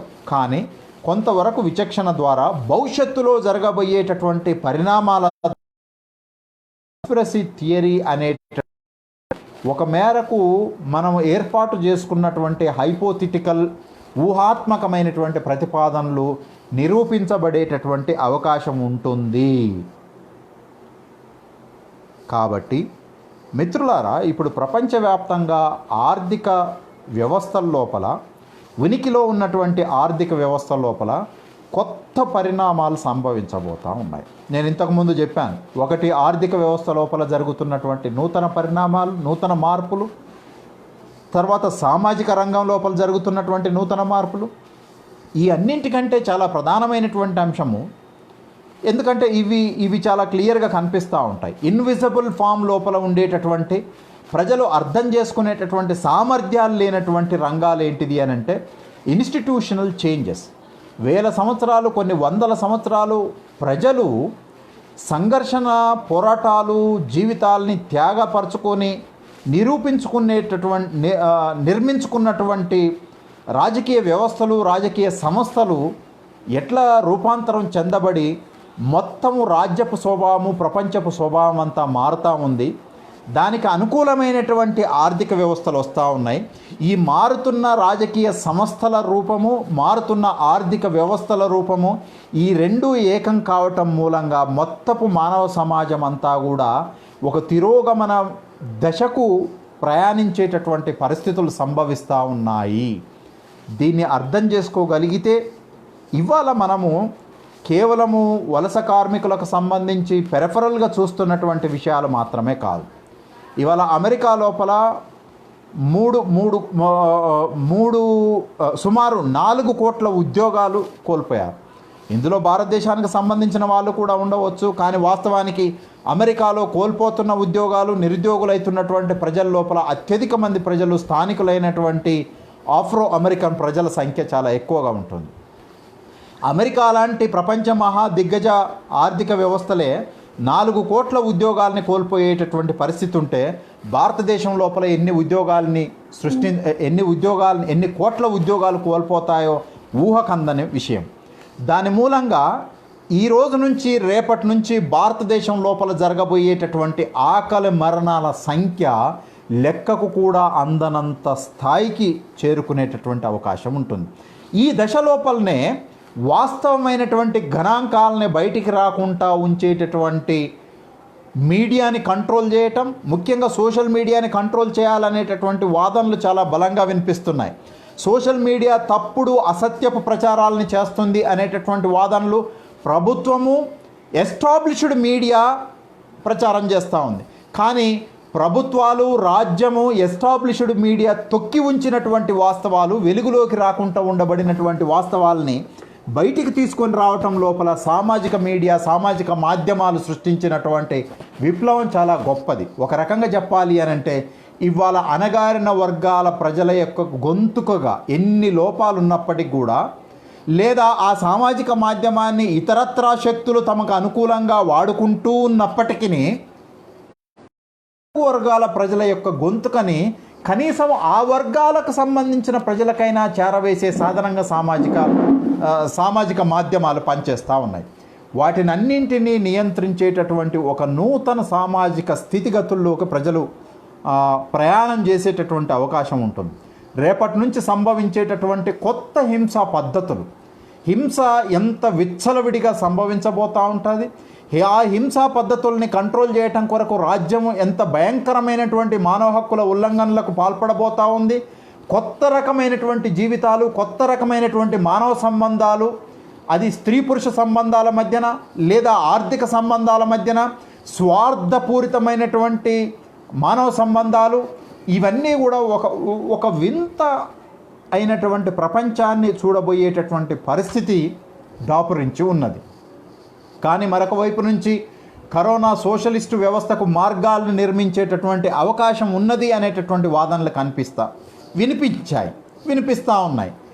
బహుశా నేను కూడా ఒక మాసం క్రితం ఆశించినటువంటిది ఏంటిది అని అంటే, మొత్తంగా మూడో ప్రపంచ రాజ్యాలు సామ్యవాదపు వైపుకుగా మొత్తంగా ప్రయాణం చేయకపోయినా కనీసం విద్య, వైద్యము, ప్రజారోగ్యము అనేటటువంటి రంగాలైనా సరే జాతీయం చేయబడతాయి అని ఆశించాను. కానీ తిరిగి ఆటోమేటిక్గా ఇవాళ కోర్టులు ఇస్తున్నటువంటి తీర్పుల్ని కూడా అర్థం చేసుకుంటే, కోర్టులు ప్రాథమిక హక్కులు అనేటటువంటిది రోగి తన ఇష్టం వచ్చిన దగ్గర వైద్యం చేయించుకోవటము అనేటటువంటి దాన్ని ప్రాథమిక హక్కుగా గుర్తిస్తుంది. కానీ ఈ రాజ్యం లోపల ప్రజలు కనీస హక్కుల్ని రాజ్యం నుంచి పొందేటటువంటి వాటిని మాత్రం ప్రాథమిక హక్కులుగా గుర్తించినటువంటి తీర్పులు న్యాయ వ్యవస్థ ఇస్తుంది. ఈ విషయాన్ని నేను నిదానంగా చెప్పినటువంటిది. అంటే చట్టసభల లోపల మార్పులు ఏ రకంగా సంభవించబోతూ ఉన్నాయి, హక్కుల లోపల ఏ రకమైనటువంటి సంభవించబోతూ ఉన్నాయి, రాజ్యాంగాన్ని తిరిగి కొత్తగా నిర్వచించేటటువంటి వాదనలు ఎట్లా ముందుకు వస్తూ ఉన్నాయి, ఈ అనేక రకాలైనటువంటి ఒక నూతన మానవ జీవితంలోకి మనం ప్రయాణం చేయబోతూ ఉన్నాం కరోనా నుంచి. బహుశా నేను ఊహించినటువంటి సామ్యవాదపు దిశగా రాజ్యము, ఈ పరిమిత సామ్యవాదపు దిశగా రాజ్యం ప్రయాణం చేస్తుంది అనుకునేటటువంటిది మొత్తం బద్దలైపోయి ఇప్పుడు దేశమంతా కూడా సామ్రాజ్యవాదపు చేతుల గుప్పిట్లో పెట్టేటటువంటి ఒక వ్యవస్థ వస్తూ ఉంది. మీరు అర్థం చేసుకోండి, what artificial intelligence role has taking place these days economic phenomenon. ఇప్పుడు కేంద్ర ప్రభుత్వము రక్షణ రంగం లోపలికి కూడా మా విదేశీ పెట్టుబడులని ఆహ్వానించటం లోపల కూడా ఆర్టిఫిషియల్ ఇంటెలిజెన్స్ యొక్క కుట్రలు దాగుని ఉన్నాయి అనేటటువంటి దాన్ని మనము కన్స్పిరసీ థియరీస్ని అప్లై చేసి చూడటం ద్వారా అర్థం చేసుకునేటటువంటి అవకాశం ఉంటుంది. మిత్రులారా, మరి ఇంకెప్పుడైనా మరి వేరొక సందర్భం లోపల ఇంకా దీన్ని ఇంకా చాలా లోతుగా ఇన్స్టిట్యూషనల్ సిస్టమ్స్ ఎట్లా చేంజ్ అవుతూ ఉంది, పొలిటికల్ సిస్టమ్ ఎట్లా చేంజ్ అవుతూ ఉంది, ఇన్స్టిట్యూషనల్ చేంజెస్ ఎట్లా వస్తూ ఉన్నాయి అనేటటువంటి విషయాల్ని మరో సందర్భం లోపల మాట్లాడుకుందాం. కానీ ఇప్పుడు ఉన్న ఆర్థిక వ్యవస్థ ఉన్నది అనేటటువంటిది ఈ కన్స్పిరసీ థియరీ వెనక ఉన్నటువంటి వాదన. ఈ conspiracy theory, there are many conspiracy theories, what I already told you when I started. అంటే ముందుగా నేను మొదలు పెట్టడానికంటే ముందుగానే రకరకాలైనటువంటి కుట్ర సిద్ధాంతాల గురించి మాట్లాడాను. అంటే ఓవన్ మార్కెట్, వెట్ మార్కెట్ వెనక మార్కెట్ కుట్రలు ఎట్లా ఉన్నాయి, ప్రజాస్వామిక వ్యవస్థను ధ్వంసం చేసే కుట్రలు ఎట్లా ఉన్నాయి, అధినేతలు అధికారాలని తమ చేతుల్లోకి తీసుకొని ప్రజాస్వామ్యాలని ధ్వంసం చేసేటటువంటి కుట్రలు ఎట్లా ఉన్నాయి, అమెరికా మాట్లాడుతున్నటువంటి కుట్ర, చైనా మాట్లాడుతున్నటువంటి కుట్ర, మీడియా హౌజెస్ మాట్లాడుతున్నటువంటి కుట్ర ఎంత భయంకరంగా అంటే భారతదేశం లోపల, ఎస్పెషల్లీ తెలంగాణ, ఆంధ్రప్రదేశ్ లోపల మీడియా రాజ్యం యొక్క మౌత్ పీస్గా, ప్రభుత్వపు యొక్క మౌత్ పీస్గా మారిపోయి రాజ్యం ఈరోజు ఏ నిర్ణయం తీసుకుంటే, ఈరోజు రాజ్యం ఏ అభిప్రాయంతో ఉంటే దాన్నే డైరెక్ట్గా చెప్పేసేటటువంటి ఒక అతి భయానకమైనటువంటి వ్యవస్థలుగా మారిపోయాయి మీడియా హౌసెస్. ఎందుకు అనంటే ఇప్పుడు మీడియా హౌసెస్ కూడా బడా వ్యాపార వర్గాల చేతుల్లో, బడా పారిశ్రామికవేత్తల చేతుల లోపల ఉన్నాయి. అందుకనే దుర్గం సుబ్బారావు అన్న చాలా క్లియర్గా మాట్లాడతారు. అంటే ఈ వ్యాపార రంగానికి, భారతదేశపు వ్యాపార రంగానికి ఉన్నటువంటి స్వభావం ఏంటిది అంటే అగ్రకుల బ్రాహ్మణీయ స్వభావపు లక్షణం దీనికి ఉన్నది. కాబట్టి ఈ దేశం లోపల వలస కూడా ఒక రకంగా చెప్పాలి అంటే ఈ దేశం లోపల వలస కార్మికులు రోడ్ల మీద నడిచేటటువంటి వాళ్ళల్లో 70% మంది ప్రజలంతా కూడా ఎస్సీ ఎస్టీలు, మిగిలినటువంటి 30% మంది ప్రజలంతా కూడా 30% ప్రజల లోపల 27% అంతా కూడా ఓబీసీ వర్గాలకు సంబంధించినటువంటి వాళ్ళు, మిగిలినటువంటి 3% లోపల అగ్రకుల పేదల సంఖ్య ఉండవచ్చు అనేటటువంటి ఉద్దేశం చెప్తూ ఈ దేశం లోపల కరోనా సృష్టించినటువంటి ఒక భయానకమైనటువంటి వాతావరణం, బతుకే లేనటువంటి ఒక దుర్భరమైనటువంటి జీవితాన్ని సృష్టించడం వెనక ప్రపంచ సామ్రాజ్యవాదపు 1% కల్ట్ తోటి భారతదేశం లోపల ఉన్నటువంటి 1% అగ్రకుల వ్యాపార వర్గం, మనువాద వ్యాపార వర్గం కూడా జోడీ అయ్యి ఈ దేశం లోపల ప్రపంచాన్ని మొత్తం దోచుకునేటటువంటి సామ్రాజ్యవాద శక్తుల పాత్ర ఒకటైతే, దానితోటి అలైన్ అయినటువంటి, దానితోటి ఏకమైనటువంటి భారతదేశ బ్రాహ్మణీయ వ్యాపార వర్గం, మనువాద వర్గాల యొక్క పాత్ర కూడా చాలా కీలకమైనటువంటిది. ఈ రకంగా అంటే కేవలము పెట్టుబడిదారి వర్గపు యొక్క స్వభావం మాత్రమే అర్థం చేసుకోకుండా భారతదేశంలోకి వచ్చిన తర్వాత పెట్టుబడిదారి వర్గానికి ఉన్నటువంటి బ్రాహ్మణీయ అగ్రకుల స్వభావాన్ని అర్థం చేసుకుంటే తప్ప ఇవాళ మనం చూస్తున్నటువంటి రేపు సంభవించబోయేటటువంటి ఆకలి చావులు, ఇవాళ జరుగుతున్నటువంటి వలస కార్మికుల యొక్క కష్టాలు, దుర్మార్గపు జీవితాలు, ఇవి మనకు అర్థమయ్యేటటువంటి పరిస్థితి ఉండదు అనేటటువంటి విషయాలు, చర్చలు చాలా సీరియస్గా జరుగుతూ ఉన్నాయి. వీటినన్నిటిని మీరు అర్థం చేసుకొని ఏ మేరకైనా సరే నేను మీకు ఏదో ఒక మేరకు ఆలోచన ఇవ్వగలిగినాను అనేటటువంటి అభిప్రాయంతో ఈ వేదికను ఏర్పాటు చేసి మీతోటి కలిసి నా అభిప్రాయాలని, అంటే ఈ మొత్తంగా నా అభిప్రాయాలని చెప్పట్లేదు, ఇట్లాంటి వాదనలు ఉన్నాయి. అంటే ఇప్పుడు నేను చెప్పినటువంటి మొత్తం వాదనలంతా కూడా నేను అంగీకరించట్లేదు. ఇందులో నేను అంగీకరించేటటువంటి కొన్ని అభిప్రాయాలు ఉన్నాయి. ఏది ఏమైనా సరే ఇవి భవిష్యత్తు లోపల మనము ఇప్పుడు ఒక అంచనా, భవిష్యత్తు లోపల మనం వీటిని నిరూపణ చేసుకునేటటువంటి అవకాశం ఉంటుంది. కాబట్టి అన్ని విషయాలను నేనే అంగీకరించే బయట ఉన్నటువంటి వాదనలు వీటినన్నిటినీ ముందుకు తీసుకొని వచ్చేటటువంటి ఒక ప్రయత్నం చేశాను. ఈ ప్రయత్నం లోపల ఏదో ఒక మేరకైనా నేను సఫలమై మీకు కొన్ని విషయాలని మీతో షేర్ చేసుకునేటటువంటి అవకాశం లభించింది అని భావిస్తున్నాను. నిర్వాహకులకు ధన్యవాదాలు. ముఖ్యంగా Nagaraj, SFI Telangana state secretary, ఆహ్వానించి ఇందులో మాట్లాడేటటువంటి అవకాశం నాకు కల్పించినందుకు ధన్యవాదాలు. ఏమన్నా ప్రశ్నలు అట్లాంటివి ఏమన్నా ఉంటే ఇప్పుడు కొత్తగా అడగండి. ఇంతకుముందు ఆల్రెడీ అడిగినవి ఉంటే నేను వెనక్కు పోయి చూడలేను.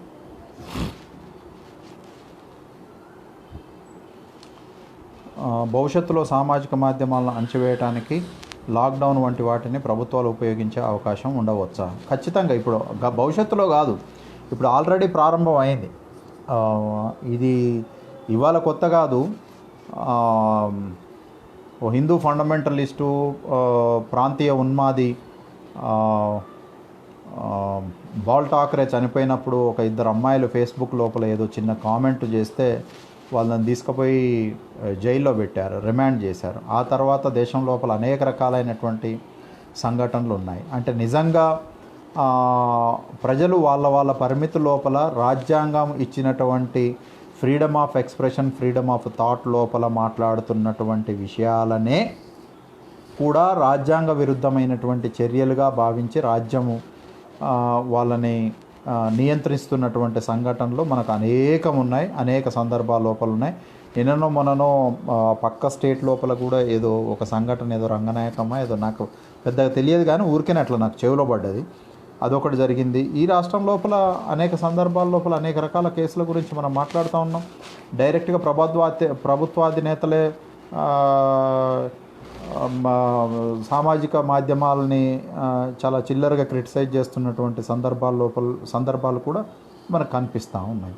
వాటిని అన్నింటినీ చూస్తే అదే చెప్పాను కదా, ఏదో ఒక మేరకు ప్రజలకు వెన్నుదన్నుగా నిలబడి ఆ ప్రజల కష్టాలు ఆ ప్రజల మధ్యన కనీసం షేర్ చేసుకున్నాడు. ఇప్పుడు చూడండి, పొద్దున్న లేస్తే టీవీ న్యూస్ లోపల సెలబ్రిటీలో వాడు ఏం తిన్నాడు, ఏడబన్నాడు, సోఫాల కటింగ్ ఏం చేపేసుకున్నాడు వార్త. రోడ్ల మీద కోట్లాది మంది ప్రజలు తిండి తిప్పలు లేకుండా కాళ్ళు బొబ్బలొచ్చి పగిలిపోయి హార్ట్ అటాక్ తోటి చచ్చిపోతూ ఉంటే, రాజ్యం అతి దుర్మార్గంగా వ్యవహరిస్తూ ఉంటే ఒక్క వార్త కూడా లేదు. ఎవరు చూపిస్తూ ఉన్నారు ప్రజల కష్టాలు, ప్రజల సమస్యలు, ప్రజల ఇది? అసలు మనకి ఇప్పటి వరకు అంచనాలు లేవు. కానీ లాక్డౌన్ అనేటటువంటిది ఫెయిల్యూర్ అయిందనేటటువంటి వాదనలు వస్తూ ఉన్నాయి.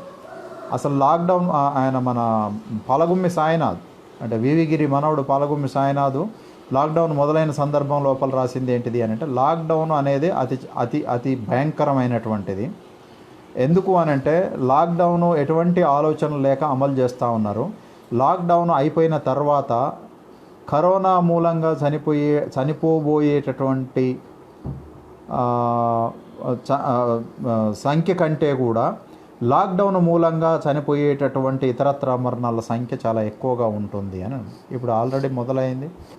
ప్రభుత్వం ఆ లెక్కలేమి ముందరికి తీసుకొచ్చే ప్రయత్నం లేదు, ఎన్జిఓలు చేయట్లేదు, వరల్డ్ ఆర్గనైజేషన్స్, వరల్డ్ ఎన్జిఓస్ కూడా ఇప్పుడు ఆ వైపుగా ఎవరు స్టాటిస్టికల్ ఇన్ఫర్మేషన్ను మీద వర్క్ చేయలేదు. ఒకవేళ పనిచేసినా కూడా చాలా బయటకు వచ్చేటటువంటి అవకాశాలు లేవు. ఏది ఏమైనా సరే స్టాటిస్టిక్స్ని కూడా మ్యానిపులేట్ చేసేటటువంటి అవకాశాలు ఉండేటటువంటి పరిస్థితి ఉన్నది. మొత్తానికి ప్రజల స్వేచ్ఛను, ప్రజల వాక్ స్వతంత్రాన్ని కంట్రోల్ చేయటము అనేటటువంటిది లిబరల్ డెమోక్రసీస్ లోపల కూడా ఎంత దుర్మార్గంగా ఉంటుంది అనడానికి ఈ కరోనా సందర్భం లోపల ప్రభుత్వాది నేతల ప్రకటనలను చూస్తే మీకు అర్థమైపోతుంది. That is enough to understand what is our freedom of speech. Thank you for enlightening us as to how 1% cult will take over the whole world into their hands. Thank you, Suresh. Lockdown వలన పేదరికంతో చనిపోయిన వాళ్ళందరినీ ప్రభుత్వం హత్య చేసినట్లే ఖచ్చితంగా. Because state is irresponsible and failed to be protect the lives of the people. అంటే జీవించే హక్కు ఒక ప్రాథమిక హక్కు. రాజ్యం లోపల జీవించేటటువంటి హక్కు ప్రతి వ్యక్తి యొక్క ప్రాథమిక హక్కు. ఈ దేశం లోపల కరోనా సందర్భం లోపల జరుగుతున్నటువంటి మరణాల లోపల రాజ్యము ఆ వ్యక్తుల యొక్క జీవించే హక్కుని కాపాడలేకపోతుంది. కాబట్టి రాజ్యానిదే బాధ్యత. రాజ్యం విఫలం చెందటం వల్లనే జరుగుతుంది. కాబట్టి బాలాంజనేయులు అన్నట్టు ఒక రకంగా all these are the state sponsored murders. ఇంకా నాగరాజు, ఎంత టైం అయిందో నాకు ఇక్కడ కనపడట్లేదు. నేను ఎంతసేపు మాట్లాడినా కూడా నాకు తెలియదు.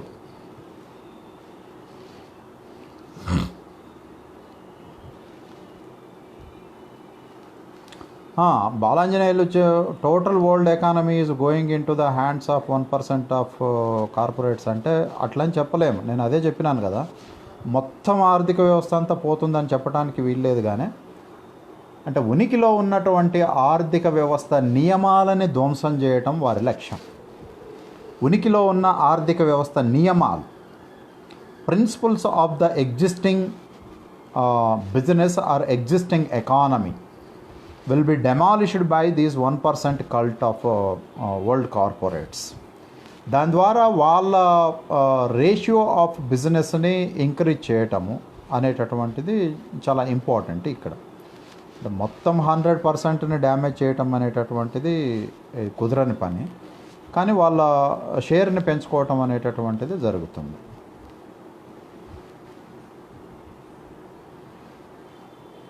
Tondapu Ramakrishna, is it you mean China also అంటే ఏంటిదో మరి నాకు ఇది అర్థం కాదు. చైనా ఆల్సో అంటే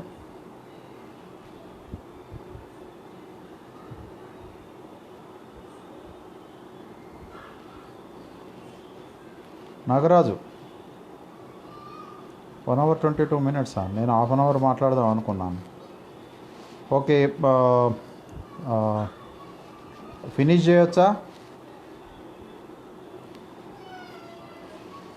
చేయొచ్చా? ఆపేయనా?